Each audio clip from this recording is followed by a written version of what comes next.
कोयटा और मुल्तान में आज जमीन आसमान जितना फर्क था। बहुत ही आराम से मुल्तान ने कोयटा को हराया। मैच के ऊपर तो अभी मैं आऊंगा। कोयटा ग्लैडिएटर्स के बॉलर और पाकिस्तान के फ्यूचर स्टार अहमद दानियाल आज बैटिंग करते हुए जब भाग रहे थे, अपना रन कंप्लीट कर रहे थे, तो उनकी हैमस्ट्रिंग खिंच गई एकदम। और इस टाइम वो हॉस्पिटल में है। काफी सीरियस किस्म की इंजरी लग रही है। जब आपकी हैमस्ट्रिंग खिंचती है ना, तो आप कभी भी फौरन से वॉक नहीं कर सकते, क्योंकि जब हैमस्ट्रिंग खिंचती है इसका मतलब है कि आपके मसल या तो खिंच गए हैं या तो टूट गए हैं। बहुत ही सीरियस किस्म की इंजरी है किसी भी क्रिकेटर के लिए अगर उसको हैमस्ट्रिंग इंजरी पड़ जाए। यानी मुझे लग रहा है कि शायद अहमद दानियाल पीएसएल से बाहर भी हो सकते हैं, और फिर भी उनको थोड़ा टाइम लगेगा। आज जब उनको ये इंजरी हुई तो वो वॉक करके बाहर जा रहे थे।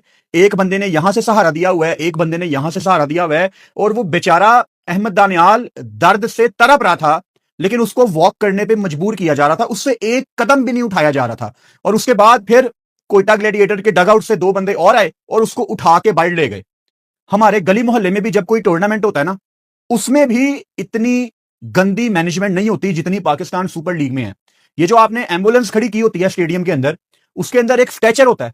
उसका एक ही काम है स्ट्रेचर का, कि उसने साल में एक आधी दफा बाहर निकलना है। जब किसी से वॉक नहीं हो रही तो आप उसको लटा के बाहर लेके आते हैं। वो स्ट्रेचर कहां पे था? अगर पाकिस्तान क्रिकेट बोर्ड ने इस नेग्लिजेंस के ऊपर हिसाब किताब ना किया, कोयटा ग्लैडिएटर की जो मेडिकल टीम है, उनके जो फिजियो हैं, जो उनके डॉक्टर हैं, अगर उनसे ना पूछा, कितनी ज्यादती की बात है। मतलब आए रोज पाकिस्तान के बच्चे ये गलत ट्रीटमेंट्स की वजह से अपने करियर जाया कर रहे हैं। किसी का गलत ऑपरेशन हो जाता है, किसी को गलत दवाई लिख दी जाती है, किसी को गलत गाइडेंस दी जाती है। अभी पिछले दिनों पाकिस्तान क्रिकेट बोर्ड ने अपने मेडिकल पैनल में बड़ी अच्छी हायरिंग की है, डॉक्टर जावेद की, इंग्लैंड से। मैं उम्मीद करता हूं कि वो इस वाकये का नोटिस लेंगे और वो पूछेंगे कोयटा वालों से कि हैमस्ट्रिंग इंजरी में आप किस तरह फोर्स कर सकते हो अहमद दानियाल को कि वो वॉक करे। उसकी शक्ल मेरे देन से नहीं निकल रही अहमद दानियाल की, उससे चला नहीं जा रहा था। मतलब मुझे तो इमर्जिंग एशिया कप के बाद बहुत ज्यादा पसंद आना शुरू हो गया अहमद दानियाल। जो वो डेथ ओवर्स में उसकी एबिलिटी है, जिस तरह वो कप्तान को कह के बॉल लेता है कि मैं आखिरी ओवर करूंगा, यार वो पाकिस्तान का फ्यूचर स्टार है।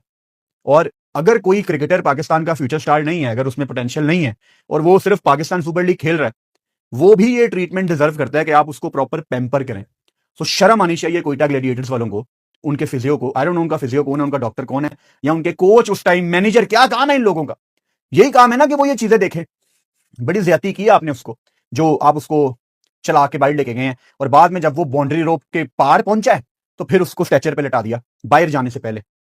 पता नहीं कहां छुपाया होगा इन्होंने वो स्ट्रेचर, जिसका काम साल में अगेन एक आधी दफा ही निकलना है, और आज टाइम पे वो अवेलेबल नहीं था। खैर, मैच पे आते हैं। दो ऐसी टीमों का मैच था। एक टीम प्रोफेशनल, लॉजिकल, टैक्टिक्स में आगे, प्लानिंग में आगे, और दूसरी टीम लेट्स सी, देखते हैं। आप समझ गए होंगे कि जो टीम प्रोफेशनल है, टैक्टिक्स में आगे है, प्लानिंग में अच्छी है, वो मुल्तान सुल्तान से, और जो टीम बिल्कुल फारक थी वो कोयटा ग्लैडिएटर से। मुल्तान टॉस से लेके आखिरी बॉल तक इस गेम में आगे थी। अब वो मैं आपको लॉजिकली समझाऊंगा कि कैसे। जब टॉस हो रहा था, हम उस टाइम लाइव थे, मैंने मेंशन किया लाइव में टॉस से पहले कि जो भी टॉस जीतेगा वो पहले बॉलिंग करेगा। उसकी दो रीजंस हैं। नंबर वन, आज लाहौर में बिल्कुल भी बारिश नहीं हुई, कड़क धूप निकली हुई थी।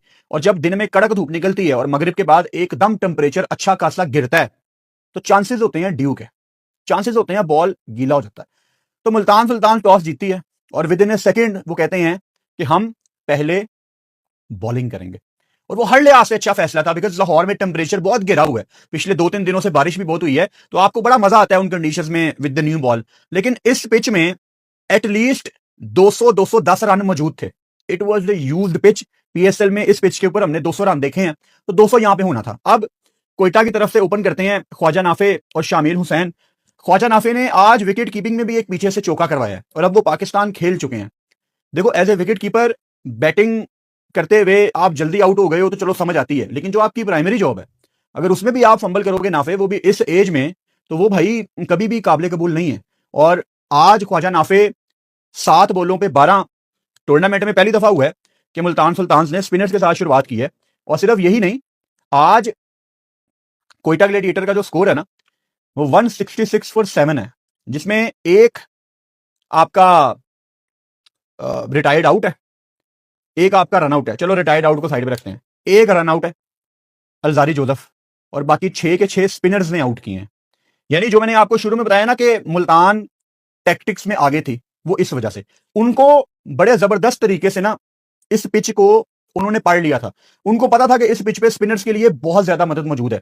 यानी कप्तान टर्नर नया बॉल करते हैं और ऑब्वियसली उन्होंने शामिल हुसैन को आउट भी किया।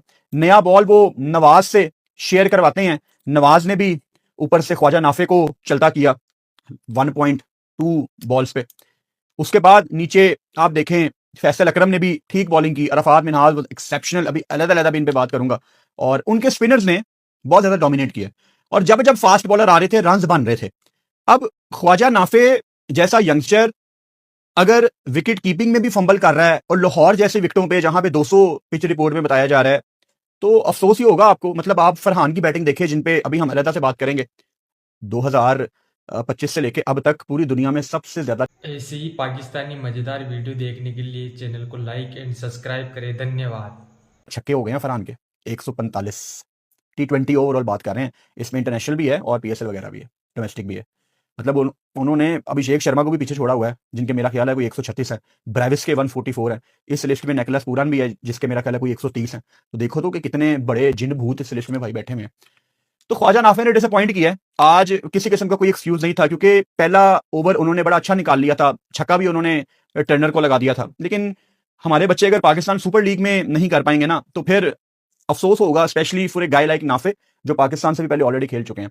शामिल हुसैन टूर्नामेंट में ही स्टार्टेड वेल, लेकिन आज एक बड़ी नथिंग शॉट मार दी। जोर से वो शॉट मारना चाहते थे मिड विकेट के एरिया में, और मिड ऑन के हाथ में कैच पकड़ा दिया। नवाज ने बड़ा अच्छा कैच पकड़ा, थोड़ा ऊपर जंप करके, अच्छा कैच था, लेकिन it was a very casual shot from Shamil Hussain. It was a nothing shot. फिर आ जाते हैं साउद शकील साहब। अब मुझे बताएं, साउथ की आज 34 बॉलों पे साउथ ने 50 किए। अब हमारा पाकिस्तानियों का ना माइंडसेट बड़ा डिफेंसिव माइंडसेट है कि विकेटें गिरी होती हैं, रीबिल्ड में जाना होता है। ये रीबिल्ड बाकी टीमें क्यों नहीं करती? यानी 34 पे 50 करता है साउथ शकील, मेरा ख्याल है कोई 14वें ओवर में। उसके बाद अगली 7 बॉलों पे साउथ ने 6 रन बनाए हैं। मतलब वो 50 करने के बाद भी ना बस इसी चक्कर में था कि मैं बस सिंगल डबल निकाली जाऊं। क्या साउथ ये करके पाकिस्तान की T20 टीम में आएगा? मतलब साउथ का मकसद क्या है T20 खेलने का? उसका एम क्या है? उसका गोल क्या है? अगर तो पाकिस्तान की T20 टीम में आना साउथ शकील का गोल है, तो साउथ पाकिस्तान में ना आपके पास कोई 50 ऐसे प्लेयर्स हैं जो 35 पे 50 कर लेते हैं। अगर आप भी उस लिस्ट में रहना चाहते हो, मुझे उससे कोई प्रॉब्लम नहीं है। लेकिन मजा तब आता जब ऊपर से 2 विकेटें गिरी हुई हैं और साउथ कोई 34 बॉलों पे 70-80 करता। पूरा पाकिस्तान बात करता, यार ये साउथ को क्या हो गया। एक इंपैक्ट क्रिएट होता, हेडलाइंस बनती, एक माहौल बनता। ये माहौल आपको बनाना पड़ेगा अगर आपको पाकिस्तान की T20 टीम में आना है। Otherwise with all due respect, Pakistan को T20 में साउथ शकील नहीं चाहिए। क्या साउथ को पाकिस्तान की T20 टीम में खेलना है? हम सब की टीम है, साउथ की भी टीम है, साउथ खेल सकता है, लेकिन उसके लिए कुछ सैंपल साइज प्रोवाइड करना पड़ेगा। ये बड़ा माठा 50 था, ये बड़ा सेल्फिश मीडियोकर डिफेंसिव 50 था। मुझे पता है अभी भी पाकिस्तान में बड़े लोगों को ये लगेगा कि नहीं भाई ऊपर से विकेटें गिरी हुई थी। ये आपका माइंडसेट है जो पिछले कई सालों से बना दिया गया है। इवन आप शान मसूद को भी देखो, वो भी आज कितनी तेज बल्लेबाजी करके गया। फरहान पे अभी मैं आऊंगा, तो उन्होंने टाइम क्यों नहीं लिया? वो इतने फ्री होके क्यों खेलते हैं? It was a poor knock. Hasan Nawaz 22 बॉलों पे 20, शुरू में आगे हसन नवाज ने टाइम लिया और उसके बाद जब चार्ज करने की बारी आई तो स्टंप आउट हो गए। एक तो वो जोश फिल्पी ने बड़ा शानदार स्टंप किया, एक आधे सेकंड के लिए भी हसन नवाज का पांव हवा में नहीं गया होगा, उसने स्टंप कर दिया। हसन नवाज की अभी तक PSL अच्छी रही है, पिछला मैच भी अच्छा था। और पाकिस्तान में ना मैंने नोट किया है, अनफॉर्चुनेटली लोग ना हसन नवाज के फेल होने का इंतजार करते हैं। जैसे ही हसन नवाज आउट होता है ना, कुछ कॉमेंट आना शुरू हो जाते हैं, हाँ बताओ आप तो कहते थे ये बड़ा टैलेंट है। पता नहीं हम लोग इतने गंदे क्यों हैं। मतलब हमने ना अपने दिलों के अंदर बुगज रखा हुआ है। ये हसन नवाज कैसे सेट इन हो सकता है? क्योंकि हमारा फेवरेट प्लेयर हमें बैठ जाता नजर आ रहा है। ये मेरा वो 4 साल पुराना प्लेयर, मेरा 3 साल पुराना प्लेयर। तो हम ना यंगस्टर्स को सेट होता पाकिस्तान टीम में नहीं देख सकते और हमें इंतजार होता है यंगस्टर्स के फेलियर का। ये सच है एक हमारे बारे में।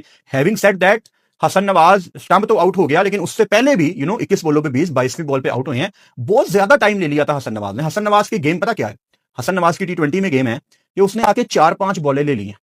उसके बाद हसन नवाज सिर्फ और सिर्फ अपनी स्ट्रेंथ को बैक करे। स्पिनर्स को हसन नवाज ऐसे मारता है जैसे मजाक है। और अगर वो फजूल में रीबिल्ड के चक्कर में जाएगा तो वो अपने ऊपर प्रेशर बनाएगा। क्योंकि टर्नर बड़ा स्मार्ट कप्तान है, वो जल्दी जल्दी स्पिनर्स को ला रहा था। आपको पता नहीं लगता कि कितनी जल्दी ओवर हो रहे हैं। मिसाल के तौर पे जो पहला ओवर है जो टर्नर ने किया है, भाई वो उसने 2.5 मिनट में किया। 2.5 मिनट में उसने पूरी 6 बॉलें कर दी। तो आपको पता नहीं लगता, वो जल्दी जल्दी आ रहा है, डॉट बॉल। बाद में आप देखते हो है मैंने 9 बॉलें खेलनी है, 9 बॉलों पे 2, तो आपके ऊपर प्रेशर आता है, फिर आप गंदी रैश शॉट मारते हो। हसन नवाज 4-5 बॉलें बहुत है आपके लिए। उसके बाद ये स्कोर बोर्ड का प्रेशर आप इग्नोर करें और अपनी गेम को बैक करें। अभी तो टूर्नामेंट के स्टिल अर्ली डेज है भाई, सीधी सी बात है। राइली रूसो पिछले मैच में इंजर्ड थे, इस मैच में फिट थे, और Rilee Rossouw I still think के काफी नीचे खेल रहे हैं। इनकी परफॉर्मेंसेज हैं पाकिस्तान सुपर लीग में फॉर मुल्तान, फॉर क्वेटा, और इनको 1-2 साल पहले मैंने नोट किया था, ये बहुत ही फ्री होके खेलना शुरू हो गए थे। वही इनकी गेम है। आज ही tried but Arafat Minhaj was too good. बड़ी शानदार उनकी बॉल पड़ रही थी, हालांकि कदमों का इस्तेमाल करके चार्ज कर रहा था, आना चाहता था बॉल के ऊपर राइली, लेकिन Arafat Minhas again was very good. नीचे न्यूजीलैंड के बेवन जैकब्स आज थोड़ी सी फेस सेविंग कर गए। 49 नॉट आउट 31 बॉलों पे, 3 छक्के 4 चौके, 166, यानी 166 से आप 49 निकाल दें। तो कल भी मैंने आपको एग्जांपल दी थी कि पिंडी की तरफ से कल फ्रिस्टर ने जो बारी खेली है उसको आप निकाल दें, पीछे बचता कुछ नहीं है। एक ऐसा टोटल इन्होंने बोर्ड पे लगा दिया था because of Jacobs and Ahmed Daniyal, जिनके बारे में मैंने आपको बताया कि वो रन लेते हुए तीसरे रन के लिए पुश कर रहे थे और उनकी हैमस्ट्रिंग खिंच गई। 9 बॉलों पे 22 अहमद दानियाल। बस ये अपने आप को प्रीमियम कहता नहीं है अहमद दानियाल, वरना बैटिंग ये उतनी कर लेता है। इस कैटेगरी में मैं अब्बास अफरीदी को भी रखता हूं, ये इतनी बैटिंग कर लेते हैं। ये थोड़ी बहुत बैटिंग करने वाले जो अपने आप को प्रीमियम कहते हैं ना, ये इतनी बैटिंग तो अहमद दानियाल भी कर लेता है और अब्बास अफरीदी तो कर ही लेता है। खैर, आई होप अहमद दानियाल जल्दी से ठीक हो जाए, इंजरी सीरियस लग रही है। लेट्स सी पीएसएल में पता नहीं खेल पाएंगे कि नहीं, फिलहाल तो मुश्किल ही लग रहा है। 49 किया जैकब्स ने, उसकी बदौलत 168, जो कि कभी भी काफी नहीं था इस पिच के ऊपर, क्योंकि ये 210-220 वाली पिच थी ना, और उसमें अगर आपने 166 किया है तो फिर आप अफोर्ड नहीं कर सकते किसी किस्म की गलती। लेकिन कोयटा ने बहुत ज्यादा गलतियां की। Turner with the ball was brilliant, 3 over में 16 रन, 1 विकेट। अच्छा, जब आखिरी ओवर वसीम जूनियर करने आया ना, तो वसीम जूनियर को पहले ओवर में ही कुट पड़ गई थी, और उससे पहले पीटर सिडल को भी अच्छी खासी मार लगाई थी जैकब्स ने, अहमद दानियाल ने। उसको पीटर सिडल को 3 ओवर में 40 पड़ गया। और जब आखिरी ओवर वसीम जूनियर करने आया है तो उस टाइम फैसल अकरम का भी 1 ओवर रहता था, टर्नर का भी 1 ओवर रहता था। ऐसे ही पाकिस्तानी मजेदार वीडियो देखने के लिए चैनल को लाइक एंड सब्सक्राइब करें। धन्यवाद।